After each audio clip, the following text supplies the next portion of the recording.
Welcome back to Northside LDN, and yes, Arteta has fixed the defence. 3-0 against Southampton today. And listen, who cares about losing to Everton? Who cares about losing to Man United? Everybody that was Arteta in, that was pretending to be Arteta out, can now come out because he's fixed the defence. We're balling. We beat Southampton like we do most seasons. But listen, let's just celebrate, man. If you got Pepsi, Cola, whatever, just get it out. Let's celebrate. Get the champagne out. Let's just, everybody, caramba. Everyone just celebrate, innit? Because we beat Southampton. That's it. That's the level. That's the standard. Do you know what I'm saying? Arsenal 3, Southampton 0. And all the Arteta outs can now come out. All the Arteta ins, all come out now. Because now you can say what you really want to say. Because this is what we do. This fan base flip and flop. You know, when it's fashionable to be out, all the ins, it's out, no, that's it. It's the couple that broke the straw's back, that's it now. He's got to be out. But you know what? Now we beat Southampton, that's the level. Southampton, the level. A team that's 16th with 16 points, yeah? That is the level. Let me fix my dreads right now, you know what I'm saying? Because I'm going crazy. Can't you see? Man is live, man is happy, to feliz, caramba. Listen, we won.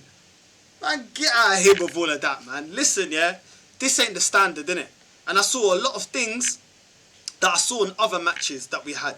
You know what I'm saying? But I'm telling you now, they're all going to flip-flop now.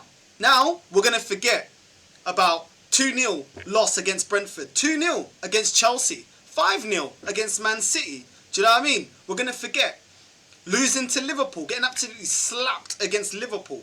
Do you know what I mean? 4-0. We're going to forget losing 3-2 to Man United. Yeah?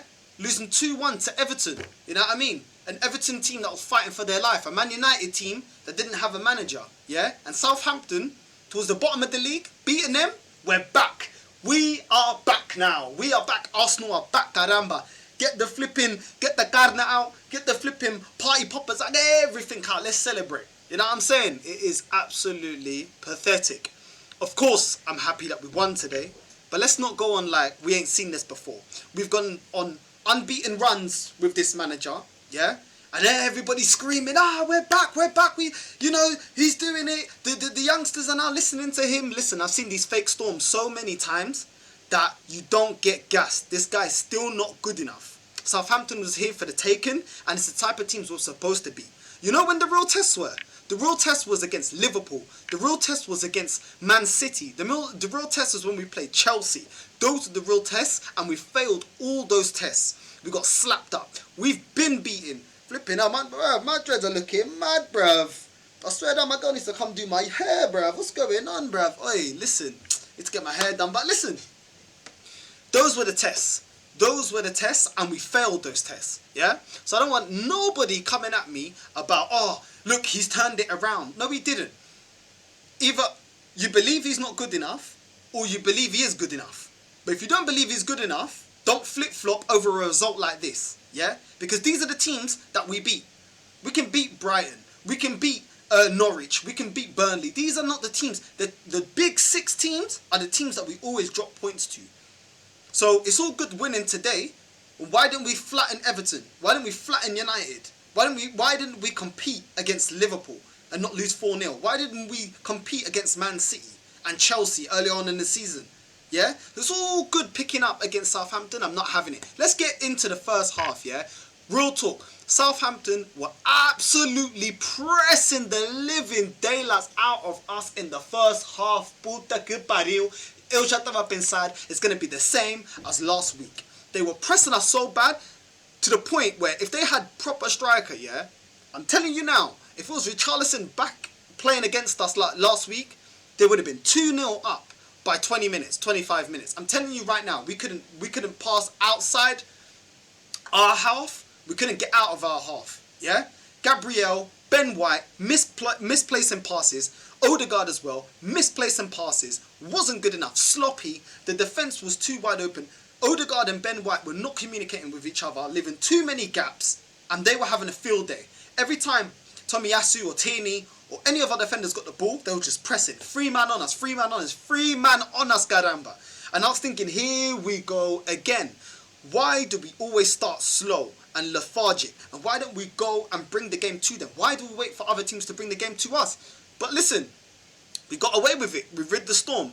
And our defenders, I'm telling you now, they almost cost us this game in the first 20, 25 minutes. Not just the defenders, the midfield as well. Partey was getting ran through. Xhaka was getting ran through. Everybody was getting ran through. It was holograms on the pitch. I was getting vexed, yeah? I was getting so flipping vexed. I was thinking, here we go again. There was even a time Tomiyasu got displaced out of position. Saka had to run back, make a foul, and he was given a yellow card because of that. And that was because of Tomiyasu's mistake. And I know Tomiyasu grew into the game, and so did Gabriel. But these are things that we need to look at, because against better opposition, we'll be punished. Laka's goal was excellent. The way we built that up was the same way we built 1-2 football when we played Tottenham in the first 45 minutes. In the first half against Spurs this season, it was like 1-2 out of the back. And to be honest, it was squeaky bum time, because the way we was playing at the back, they were pressing, but it worked. And it was Tomiyasu. He played it into midfield, ran, received the ball, gave it to Saka. Saka ran across and crossed it into Lacazette. And Lacazette, what a finish, my guy. What a finish. And I was like, why can't we do this type of football? Why can't we do these play consistently? Why is it only here and there? It's sporadic. It's sporadic. You know why it's sporadic? Because it's not practiced in training. What you see Liverpool doing, what you see Man City doing, they do this all the time, but you can see they do it all the time in the match, because that's what they're coached to do. I don't believe we're coached to do that. I don't believe that. And that deflated Southampton, because up until Lacazette's goal, we were getting pressed, bruv. We were getting pressed. You know what I'm saying? Like a bouncer when he's telling you ain't getting in the club and you're trying to argue with him, and man just grips you up like, big man, you ain't coming in today. Do you know what I'm saying? Against better opposition, it would have been the same mistakes we did against Man United, against Liverpool, against Man City, against Everton. We're allowing Southampton to come into the game, but we scored. We scored. And that really just took the wind out of Southampton's sails. Honestly, like, that took the wind out of their sails. And Odegaard reacted well for his header. When Tierney was about to kick it and he scuffed it and he chipped it and then he headed it, and then Odegaard come unchallenged and he took it well. But up until that point, what was Odegaard doing? What did he bring? Because other than the goal, what does this guy do? I'm telling you right now, he's the Norwegian version of Bruno Fernandes. His all-round play is dead, yeah? He doesn't control the ball properly. He doesn't weave in passes, yeah? He's not effective. He doesn't drive forward, yeah? But he'll get the odd goal and he'll do this and that, and that's great, yeah? But at the end of the day, I rate a baller. When I look at a baller, it's your all-round play. Not just scoring the goal or the assist. You're a number 10 and you're not driving forward. There was only one time I saw him make a proper chance. I think it was into Lacazette, but he couldn't get to it. And he gave him, and I was thinking, why don't you make them cut through balls in more to Lacazette? Why don't you feed the striker more? You're a 10. If you're playing as a 10, we need more. One chance in 90 minutes is not good enough. But all the Arteta-ins won't even look at that. They'll just say, oh, he scored again. Oh, yeah, that's all right. It's not sustainable, which is why he's ineffective against the big teams, because he won't be able to have those spaces. And when he's coming up for a header like he did then against Southampton, there's going to be a Laporte or flipping Ruben Diaz that's going to header the ball out of his way. And he's not going to be able to affect the game the way he did today, because he was ineffective. I'm sorry, he's ineffective, and to me, he's still not good enough. In my opinion, he ain't good enough, he ain't the answer, and I'm still not convinced on Odegaard. And that's just me, innit? If certain man want to look at Sky Sports highlights and then say, oh yeah, he's a baller because on Sky Sports highlights I saw him score a header, then that's you, innit? I watched the whole 90 minutes and my eyes don't lie to me. You know what I'm saying? But we move on. Yeah? Lacazette and Martinelli both hit the post. You know what I'm saying? Like, they missed the chance. There was a chance where Lacazette was through. And to be honest, it was a 1-2 off of Odegaard. But it was a sideways pass. And he was through towards the box. And Lacazette literally touched it again, and then controlled it again. And if he just hit it on the second goal, that would have been a goal. He was through. But he didn't. He took too many touches, and it was the same with Martinelli. He had an opportunity as well that if he just hit it first time, he would have also scored. But you know what, Martinelli, for me, man of the match, that guy played so well today. So well. And this is why so many people have been calling him to start and calling him to play, because the boy's got talent.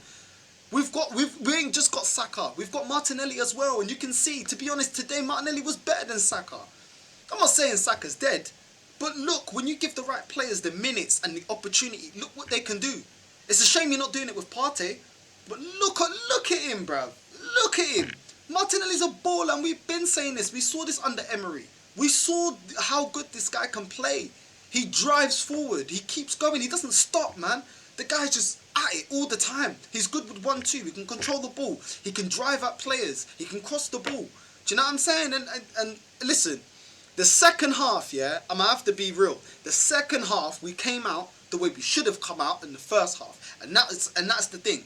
We need to be consistent. That first half needs to be a 90-minute performance, not a 45-minute performance, a 90-minute performance. Do you know what I'm saying? But there was an early opportunity, and this is the things that some people are just going to see the result and they're not going to analyse the game. There was an opportunity where the Southampton defender kicked it long, and I think it was, what's his name? Teller. Their player Teller was through. He literally went through the middle of Gabriel and he went through the middle of Ben White. And he literally wasn't marked, yeah? And literally they closed it. Luckily they closed them down in time. But this is the gaps that they had in the first half. And had they been a better team, they would have capitalised. And today would have either been a draw or would have been a loss. And that's a fact. And these are the things that need to be addressed, yeah? I don't know what Gabriel and Ben White were saying in the first half, but they had that opportunity, they didn't capitalise, and at the end of the day, if you don't take your chances, that's when you're going to concede in football. And that's how it goes. And it was a great header by Gabriel. Martinelli, my guy, my Brazilian favela, Dona Ida favela com chinelo, yeah? Tá comer feijão, tá comer carne, tá comer chouriço. Do you know what I'm saying? This guy is just, he's a Brazilian don, bruv. And if you know Portuguese, you already know, bro. You know these man, bro. He's a gun man, you don't know, bruv. You're not from the favela like that. You don't know about the favela. Do you know what I mean? Look at him. Assisted Gabriel. Gabriel was excellent. I'm not going to lie. He was appalling first half. Second half, he redeemed himself. Second half, yeah, he was immense. He was commanding. He was going forward. I know he got a goal disallowed, but that header was fantastic. The way he lost his man and just ran in towards near the post and then just headed it in. Bruv, my guy Gabriel, you know what I mean? He's been one of our other few consistent performers this season. Do you know what I'm saying? And I want to see more from him.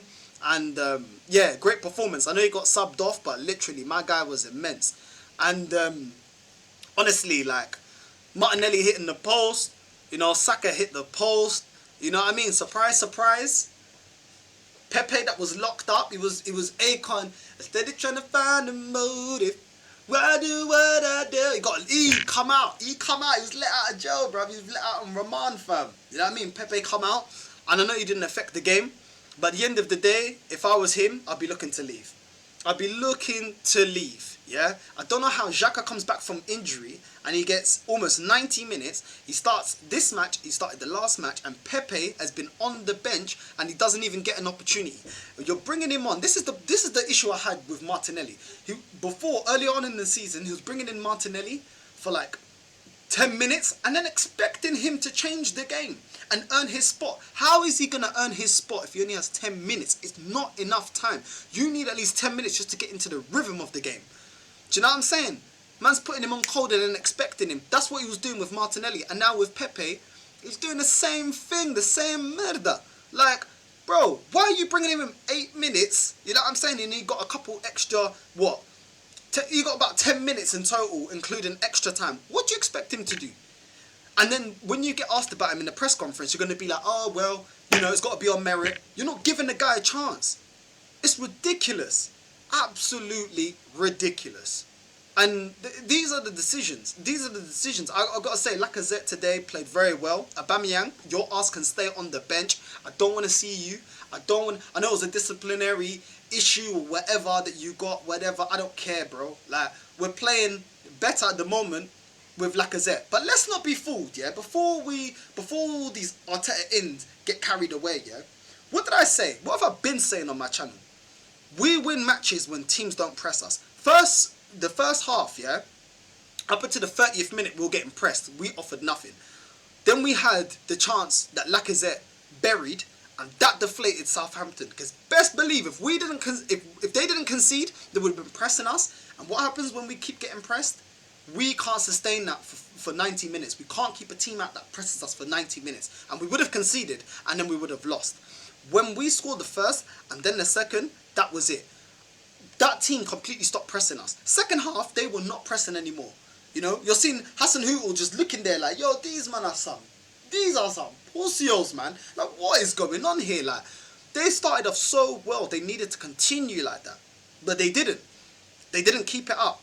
And that's what led us to get back into the game. When we was running the midfield and we was running the attack and we was absolutely pamming them in the second half, we was not getting pressed. You know what I'm saying? They were dropping back. They turned into us. 2 banks of 4, sit back, everybody defend, and that was it. And that's the only reason why we were dominating them. Because we weren't dominating the midfield, nor were we dominating the attack on the first 30 minutes of the first half when they were just attacking. And that is what I'm saying. That is not sustainable. This manager's still not good enough. Beating Southampton, that's bottom of the league, yeah, towards the bottom half of the league, is not the standard of this club. You need to get points with everybody and also the top 6. He has still not robbed any points from the top 6, and that is unacceptable. Do you know what? I was thinking about this, yeah? We have now got the Spanish Ole, yeah? He's not very good. He's not a good manager. Tactically, he's naive. He's not good enough for the job. But because he's of one of the teams that spend the most in the league, have one of the few individuals that are better than the rest out of the top 8, yeah? We can win certain matches relying on these individuals, yeah? But because tactically as a coach, he is dead, he's like of a level of bottom of the league in terms of management, yeah? When we come up against proper teams, we get smoked. So it's always going to look good when we beat little teams, with no offence to Southampton, but smaller clubs like Southampton, like Brighton, like Norwich, like Burnley. It's always going to look like, oh, Arsenal's turned, you know, they turned around the corner, they're improving. But because our manager is inept, we will never get the points off the big 6 or big 8, and that is why we will never be in a title race. And if you're not at Arsenal Football Club able to put us in a title race and actually compete for the title, I don't want you here, which is why I'm still out. I don't care about you getting points with the lower teams. What are you doing up against Klopp, against Pep, you know, against flipping Tuchel? These are the type of managers you need to be outdoing. And does anybody actually believe that he's good enough to beat all these world-class managers on the way to winning a league? Does anyone actually believe that? What, because of beating Southampton? Man United are going to get a new manager. Leicester, if Brendan Rodgers doesn't fix up, best believe he's going to be leaving, and then they're going to put a manager in that can put them back up in the conversation. Moyes is doing better than Arteta, with a team that he hasn't even spent a fraction of the money that we spent, and he's up there. Do you see how many people we need to dethrone? Tottenham. How can I forget about Tottenham? They got Conte now. What, you think Arteta is going to out-tactic Conte? Conte is levels. He's another galaxy. He's in another stratosphere in terms of management compared to Arteta. And if Tottenham back him, you best believe, because his proven record shows it, with Inter, with Chelsea, if you back him, he will lead you to silverware. But we'll still be here with Arteta, getting happy over beating the bottom half of the table, yeah, and gassing that up, and then getting slapped every time we come to Man City, Man United, Liverpool, Chelsea, West Ham, whatever. West Ham's coming up. Who believes we're going to beat them? Who believes they got a better coach team, they got a better manager, and they've got an actual system of play? We don't. So don't get too hyped. Don't get too hyped and don't get too happed over this performance, yeah? This means nothing. Does this put us competing for the league? We're 1 point behind 4th, yeah? We still need Man United and everyone to finish their matches, yeah? So how long are we going to be in 5th? How long? Because we've dropped points. We've had no points. 0 points in the last 2 matches. Everton and Man United. The level has to be up here. Yeah? And for us to win in the Premier League, the best league in the world, we need an elite manager. It's all good doing it against these kind of teams. This is where I expect Arsenal to always win. We're expected to win. Yeah? Do it against the big teams on a consistent basis, and that will really drive us up the table and make us compete. Because we're here to compete. Well, that's what I want my club to be competing. Not to be participating, but to be competing. But I'm telling you now, I'm happy. I'm not angry. I'm happy with the win. But I'm vexed because I know this is the Ole situation. And I'm going to feel a lot better when he's fired. If you were to ask Man United fans, I know I'm not a Man United fan. Should you have continued with Ole when he was getting away with last minute winners, but you wasn't going anywhere? Should you have kept him? Yeah? And I'm sure right now, they're like, nah, we should have cut it short. We wasted too much time. Because remember, they could have got Kante. But they didn't, because they wanted to stick with Ole and Ole at the wheel. We're sticking with Arteta. Now we've got the Spanish Ole here. What, we're going to stick with him? Because now he won against Southampton. We know he's not good enough. So just cut it now. He's improved our team the same way Ole improved their team, and that's when they should have cut him. And that's when they should have got rid of Ole. And they hung on too long because the club didn't want to be ambitious, because that's another football club that isn't run to win. Instead of when they see that there's a manager available that is levels above the manager that they've got, they're like, no, let's stick with this one that doesn't kick up a fuss, that's not going to put pressure on us to actually be winners. And look, it failed. So why does anybody believe that we're going to be successful under this manager that's never managed in his life? What is the difference between Ole and Arteta? In fact, Ole had more credentials. He was at Molde, whatever they were called in flipping Norwich. In Norway. Do you know what I'm saying? So he already managed before Arteta. What's Arteta's credentials? Our way. Exatamente, não fala porcaria, não fala merda. Do you know what I'm saying? So this is it. I'm gonna relax. You know what I mean? It's a win. But I'm fed up. I want Arteta out, and I want him out tonight, because at the end of the day, it's not been good enough, and I'm not seeing genuine improvement. We got all these wins last season and the season before that, yeah? Where we fell short was against the biggest teams, and we've fallen short every time this season. So what's the difference? What is the difference? There is no difference. There is no difference. So I'm not going to have none of that chat. Also, tomorrow I've got a special week roundup on my show. It's going to be at 6 o'clock here on this channel with Big Steve from the Big Six. He's a Man City fan, and it's going to be my first guest. So please, everyone, please tune in. It's gonna be sick. I mean, I'm not gonna lie. Like, I didn't think I'd be able to get somebody as big as him on the channel so early in my journey. But listen, thank you for all the support. And even though I'm still working 24 hours today and tomorrow I'm working 24 hours, I'm still doing this live. Please, if you really appreciate all the hard work I'm trying to put in, trying to improve my thumbnails, trying to improve the content, trying to put more content out every day or every other day, trying to even work, even when I'm working 24 hours. That's why you can see in my eyes, man, I'm tired, bro. Do you know what I'm saying? I'm still doing this YouTube thing. Please, put a like and comment down below. I will try to go through all the comments. And please, tune in tomorrow, 6 p.m. Me, Big Steve, talking about Arsenal. And either Arteta in or Arteta out. And we're going to also touch on his club, Man City. And please, if you're new and you just subscribed, please in the comments down below, put it in the comments that you just subscribed, and I will definitely reply to you. Love, and honestly, you guys' support is what's keeping me going. Honestly, I'm just a small YouTuber, and honestly, you guys are keeping me going, man. And the comments down below are A1, like A1. If any of you lot ever want to come on the channel and have a conversation with me, just message me.